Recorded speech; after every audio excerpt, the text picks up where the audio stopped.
नमस्कार दोस्तों, आज मैं मौजूद हूँ मानवतावादी किसान दल के राष्ट्रीय केंद्रीय कार्यालय में। हमारे बीच में मौजूद हैं डॉक्टर आर.डी. निर्मोही जी, जो कि डॉक्टर अंबेडकर पारसी कल्याण समिति के अध्यक्ष हैं व पारसी समाज एका मोर्चा संचालन समिति के सदस्य हैं। और हमारे बीच में मौजूद हैं श्री रमाशंकर भीम एडवोकेट जी, जो कि मानवतावादी किसान दल के राष्ट्रीय अध्यक्ष हैं और संरक्षक सदस्य पारसी समाज एका मोर्चा। तथा हमारे बीच में मौजूद हैं जागेश्वर प्रधान जी, जो कि सामाजिक न्याय महासभा के उपाध्यक्ष हैं और ग्राम पंचायत भटवारा गोसाईगंज के पूर्व प्रधान हैं। साथियों, आज हम अपने बीच में कई हस्तियों को आमंत्रित किए हुए हैं, हमारे बीच मौजूद हैं।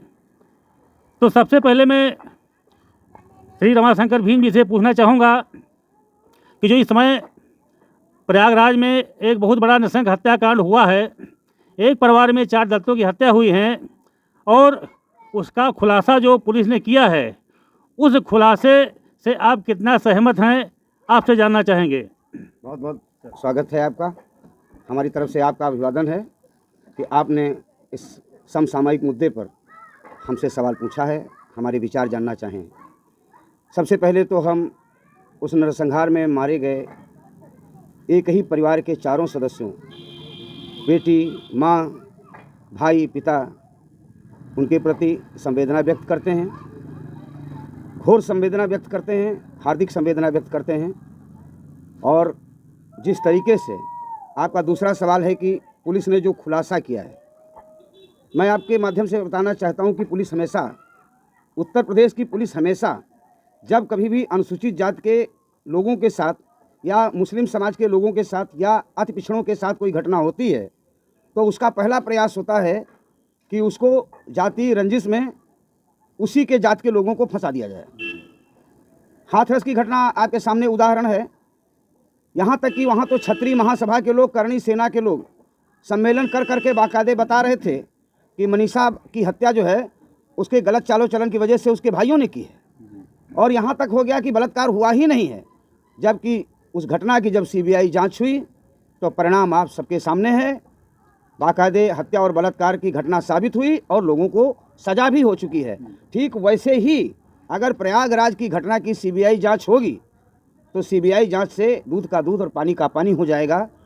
जो लोग वास्तविक अपराधी हैं, जिनसे रंजिश चल रही है, 4 साल से रंजिश चल रही है, 2018 में भी एक एफआईआर लिखाई गई। पुलिस ने अनुसूचित जाति के लोगों को हतोत्साहित करने के लिए क्रॉस एफआईआर दर्ज कर दी। भाई को पकड़ के लाते हो, मौसेरे भाई को पकड़ के लाते हो, बॉयफ्रेंड को ढूंढते हो। आखिर उन लोगों को पुलिस ने अब तक हिरासत में लेके पूछताछ क्यों नहीं किया? इस बात से हमारी संस्था के लोग बहुत दुखी हैं और हम लोग आक्रोशित हैं और ये मान के चल रहे हैं कि इस मामले में पुलिस का रोल कतई निष्पक्ष नहीं है। या तो उसे यूपी के हेडक्वार्टर से मैं खुले चैलेंज करता हूँ कि अपराधी योगी महाराज की जाति के हैं, इसलिए निश्चित रूप से उनको संरक्षण दिया जा रहा है और पुलिस को डायरेक्शन दिया जा रहा है कि कुछ भी करो, इन ठाकुर जात के हमारे स्वजातीय अपराधियों को बचा लो। मुझे तो ऐसा लगता है। सर, पीड़ित परिवार को न्याय दिलाने में आपकी संस्था की तरफ से किस प्रकार का सहयोग रहेगा, कुछ करना चाहेंगे? देखिए, जब भी कोई घटना होती है तो हमारी संस्था की तरफ से, मेरे दल की तरफ से जो मेरी हैसियत होती है, मैं लोकतांत्रिक तरीके से प्रतिकार करता हूँ। चाहे वो कौशाम्बी की घटना हो, चाहे हाथरस की घटना हो, चाहे किसानों के मुद्दे हों, हर मुद्दे पर हम लोग सड़क पर उतरते हैं और इस मुद्दे पर भी हम सड़क पर उतरेंगे। अब हमारे बीच में मौजूद हैं निर्मोही जी। आर.डी. निर्मोही जी से पूछना चाहेंगे कि आप इस प्रकरण में क्या कहना चाहेंगे? सर जी, धन्यवाद आपका। दरअसल इसकी थोड़ा पृष्ठभूमि में जाया जाए तो अभी सितंबर में जो है इस परिवार का और ठाकुरों से जो है झगड़ा हुआ था। उसमें नामजद रिपोर्ट भी इस परिवार ने लिखाई थी, लेकिन वहाँ की पुलिस ने उन ठाकुरों के खिलाफ कुछ कार्रवाई नहीं की।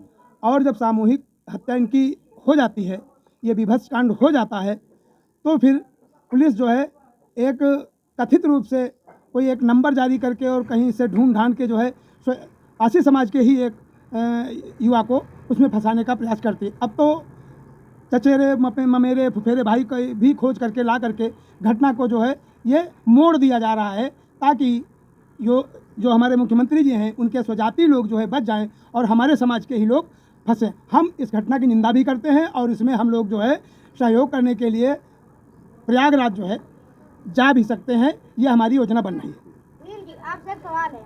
आप लोगों की संगठनों की ओर से प्रयागराज की घटना पर क्या प्रतिक्रिया है?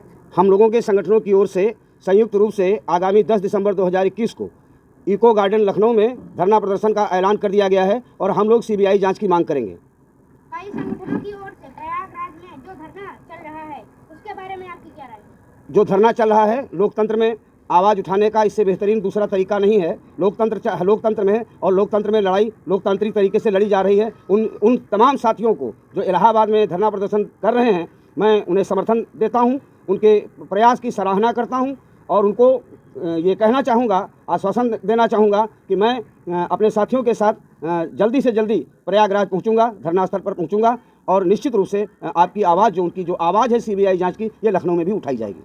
अब हमारे बीच में मौजूद हैं ग्राम भटवारा के पूर्व प्रधान श्री जागेश्वर प्रसाद रावत जी। आपसे जानना चाहेंगे कि इस इतने बड़े नरसंहार हत्याकांड के बारे में क्या कहना चाहेंगे? मैं इस नरसंहार की हत्या के बारे में कहना चाहता हूं कि जो पासी एका मोर्चा की तरफ से जो कार्यक्रम आयोजित किया जा रहा है 10 दिसंबर इंटरनेशनल एमनेस्टी विश्व मानवाधिकार दिवस के दिन, वो बड़ा ही सराहनीय काम करने जा रहे हैं।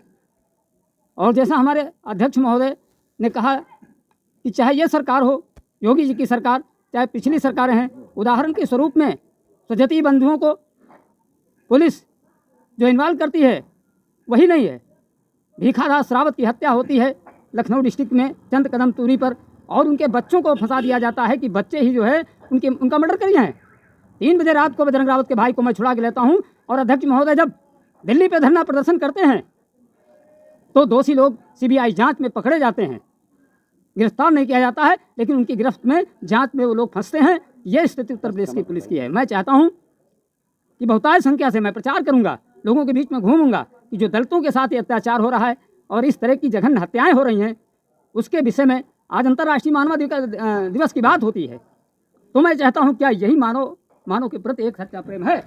इस पे सख्त कार्रवाई होनी चाहिए और जांच भी होनी चाहिए। सीबीआई बहुत अच्छी सराहनीय। मैं यूपी राजधानी और क्रांति पथ न्यूज़ को मैं धन्यवाद देता हूं कि कम से कम हम लोगों को प्रतिक्रिया जानने का अवसर दिया, इसके लिए मैं बधाई देता हूं।